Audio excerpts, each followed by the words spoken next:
Moody residents were outraged on Tuesday when the Moody Cemetery threw out flowers and mementos on grave sites in order to mow the area. But the volunteer that trashed the items said he was just following cemetery policy.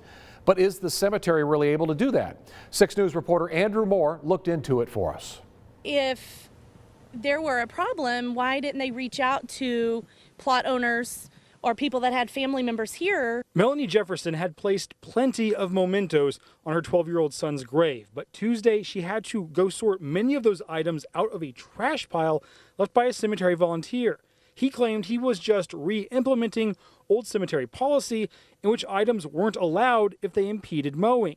Jefferson said she later called the cemetery board secretary and asked why they didn't tell families first. She simply told me that they didn't have the resources to send out letters or to reach out to people. But the items weren't just moved. Some were damaged as they were thrown away. When 6 News asked the volunteer why. If I stopped, moved everything, moved it back, I'd never get it done. Jefferson then put many of those items back on the grave, but with the same policy, could this happen again? Well, we called the same secretary she did and the board president for the cemetery constantly today, and they didn't get back to us. But based on what the volunteer told us, the answer is yes. I come through here with weed eater, somebody does, you're going to scatter that stuff. And it turns out, according to Texas law, the cemetery does have the authority to control what is allowed at grave sites.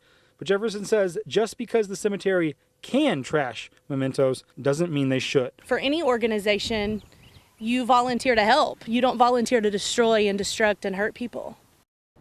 That was Andrew Moore reporting for us. And if you have mementos on a site at the Moody Cemetery, it might just be a better idea to pick those up now rather than later.